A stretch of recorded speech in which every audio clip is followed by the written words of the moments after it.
আমার নাম অনন্যা এবং আমার বয়স ২১ বছর। আমার বাবার নাম রবি। তিনি আমার কাছে বিশ্বের সেরা মানুষ। তিনি সবসময় আমার পাশে থাকেন, যে কোনো সমস্যায়। কিন্তু আজ আমি আপনাদের যে গল্প বলতে যাচ্ছি তা আমার নয়, বরং আমার বাবার। আমি সবসময় বাবাকে মায়ের সাথে খুব খুশি দেখেছি।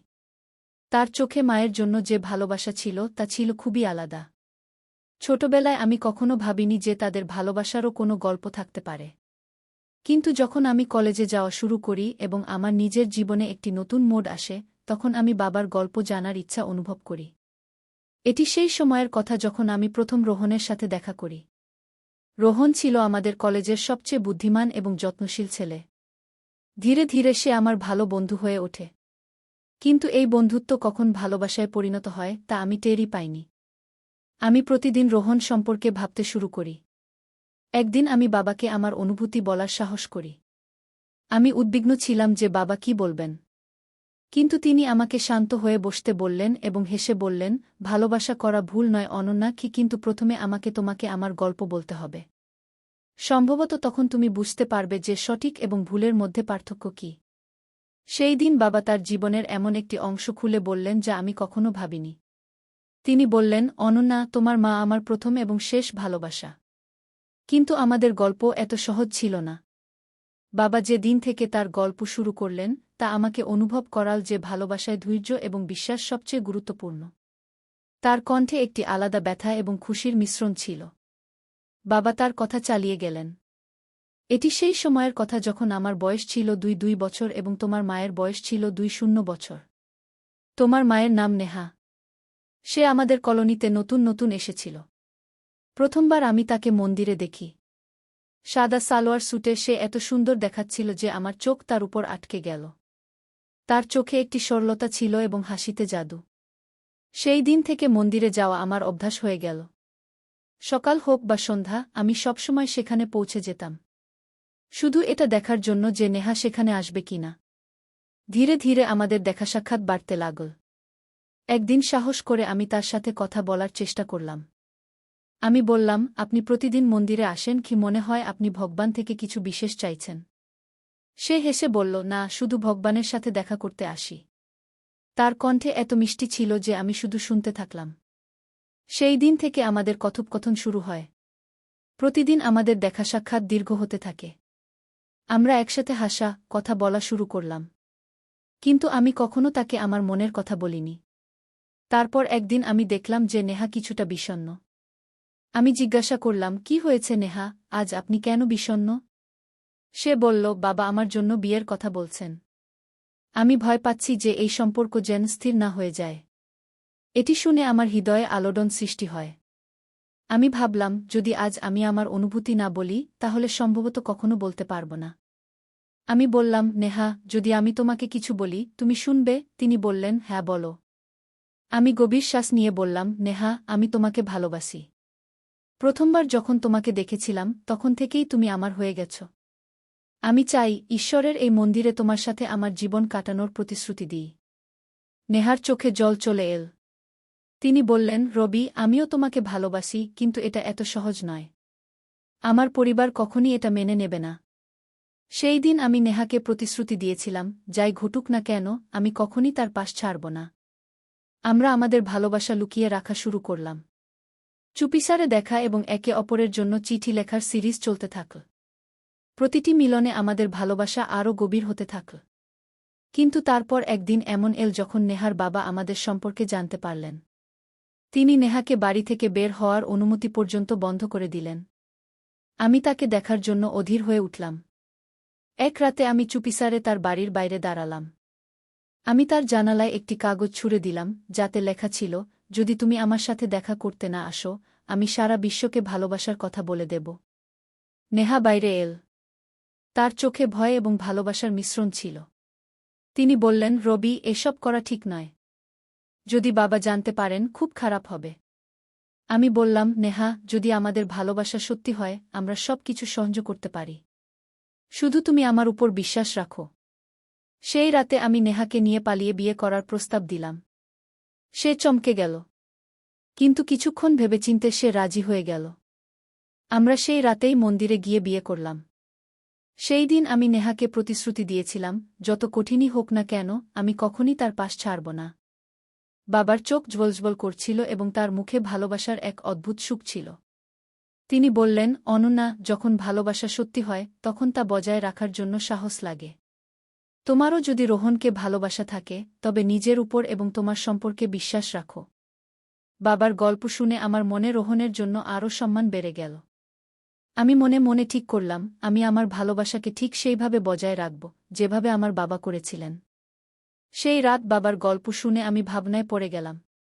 তার ভালোবাসা, তার সংগ্রাম, তার সাহস সবকিছু এত সুন্দর এবং সত্যি ছিল যে আমি নিজেকে রোহন সম্পর্কে ভাবা থেকে বিরত রাখতে পারলাম না। পরের দিন যখন আমি বাবার সাথে আবার কথা বললাম, তখন তিনি আমাকে এমন কিছু বললেন যা আমার হৃদয় স্পর্শ করল। বাবা বললেন, অনন্যা, বিয়ের পর আমার এবং নেহার জীবন সহজ ছিল না। আমরা মন্দিরে বিয়ে করেছিলাম, কিন্তু তারপর আমাদের কোথাও যাওয়ার জায়গা ছিল না। আমি নেহাকে নিয়ে আমার এক বন্ধুর বাড়িতে গেলাম, যে আমাদের কিছু দিনের জন্য আশ্রয় দিল। নেহা সব সময় ভয় থাকত, কিন্তু আমার জন্য তার চোখে যে বিশ্বাস ছিল তা আমাকে এগিয়ে যাওয়ার শক্তি দিত।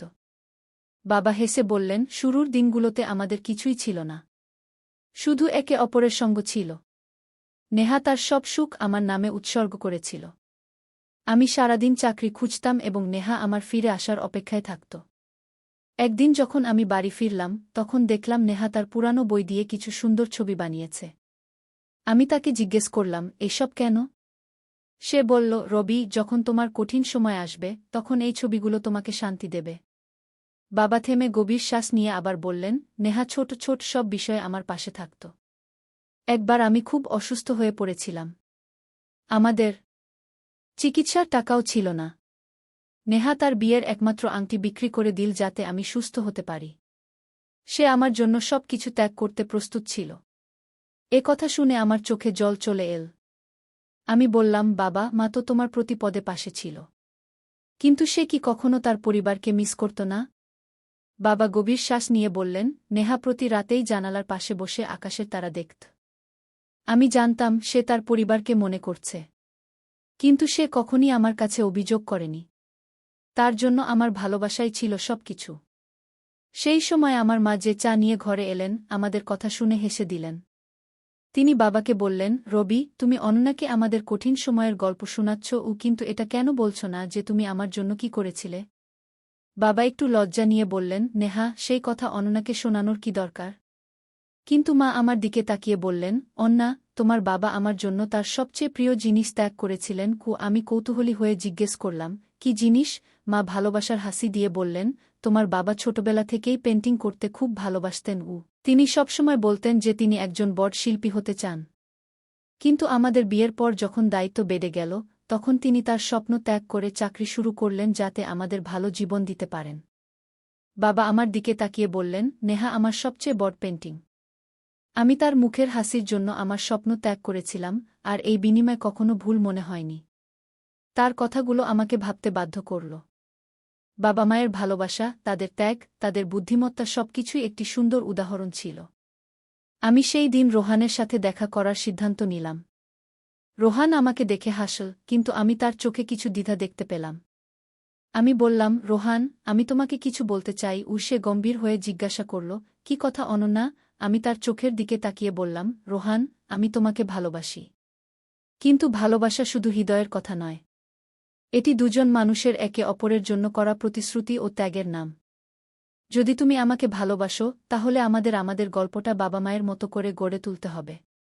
সত্যিকারের, শক্তিশালী এবং চিরকালের জন্য। কি রোহান আমার হাত ধরে বলল, অনন্যা, আমি তোমাকে সবসময় সেই সুখ দেব যা তোমার বাবা তোমার মাকে দিয়েছিলেন। কি তার কথা শুনে আমার চোখে আনন্দের অশ্রু চলে এল। সেই দিন আমি বুঝতে পেরেছিলাম যে সত্যিকারের ভালোবাসা শুধু পাওয়ার নাম নয়, এটি দেওয়া এবং রাখার প্রতিশ্রুতি। বাবা মা আমাকে এটি শিখিয়েছিলেন, আর এখন আমি এটি আমার জীবনে প্রয়োগ করতে প্রস্তুত ছিলাম। সেই রাতে যখন আমি রোহানের সাথে দেখা করলাম এবং আমার অনুভূতি প্রকাশ করলাম, তখন মনে হলো সবকিছু খুব সুন্দর হয়ে গেছে। কিন্তু ভালোবাসার পথ এত সহজ নয়। পরের দিনই রোহানের একটি ফোন এল। তার কণ্ঠে ছিল উদ্বেগ। সে বলল, অনন্যা, আমাদের এখনই দেখা করতে হবে। আমি তৎক্ষণাৎ একটি ক্যাফেতে পৌঁছলাম যেখানে রোহান ইতিমধ্যেই আমার জন্য অপেক্ষা করছিল। তার মুখে চিন্তার রেখা স্পষ্ট দেখা যাচ্ছিল। আমি জিজ্ঞাসা করলাম, কি হয়েছে রোহান? সে ধীর কণ্ঠে বলল, অনন্যা, আমি এমন কিছু করেছি যা সম্ভবত তোমাকে আমার থেকে দূরে সরিয়ে দেবে। আমার হৃদয় দ্রুত স্পন্দিত হতে লাগল। আমি বললাম, সোজা বলে দাও, কি কথা? সে গভীর শ্বাস নিয়ে বলল, কয়েক বছর আগে যখন আমি কলেজে ছিলাম, তখন আমি কিছু লোকের সাথে একটি ভুল কাজ করেছিলাম। আমি তাদের চাপে ছিলাম।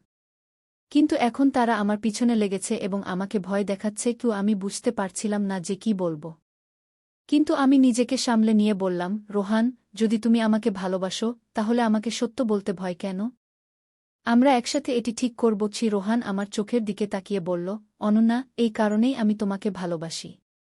তোমার মধ্যে প্রতিটি কঠিন পরিস্থিতি মোকাবেলা করার শক্তি আছে। সেই দিন থেকে আমি এবং রোহান মিলে সেই সমস্যা থেকে বেরিয়ে আসার পথ খুঁজতে লাগলাম।